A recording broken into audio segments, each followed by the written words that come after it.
Bwana, mambo ni vipi? Mambo ni aje mwana Hot Data 24 na mwana New Trending. Issue ambayo siku ya leo nakusogezea ni namna ambavyo Diamond Platnumz amefanya maajabu ambayo yamefanya maadui zake kuweza kujisogeza kuwa marafiki tena, kwa sababu tumekuwa tukiona akipitia changamoto kubwa sana, kuwa anatupiwa maneno mengi sana, na amekuwa akiweka wazi kwamba vitu ambavyo anaviweka moyoni mwake kwa asilimia kubwa sana vimekuwa ni vitu vizito sana kama akiweza kumpa mtu mwingine.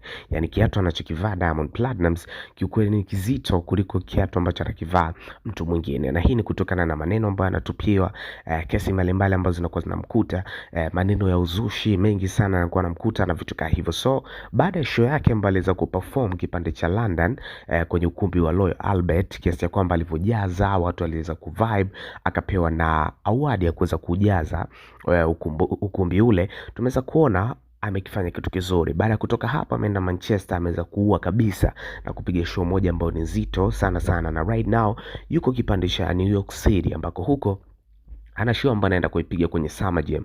So hiyo ni route ambayo inazidi kumpa mafanikio makubwa sana kutokana na mapokezi makubwa ambayo watu wanazidi kuyapenda kutoka kwake. So watu wale ambao walikuwa maadui, haswa kina Mange Kimambi, lakini pia na wasanii tofauti tofauti ambao walikuwa wanamchukia, wameanza kutana kwa kuweza kumsifia na kuweza kuappreciate uwezo wake mkubwa ambao anafanya, wakidai ni uvumilivu wa muda mrefu ambao amekuwa akifanya katika muziki. Kumbuka ameanza muziki kwa active 2006, ambako hapo bwana alikuwa na miaka 18, na siku leo tunamzungumzia Diamond Platnumz ambaye ana miaka takriban 35. So utaona kuna distance kubwa sana ya kuweza kupambana kwa asilimia kubwa sana since kitambo hicho mpaka amekuja kuachia magoma right now makubwa na yana hit kufika level za hali ya juu kabisa.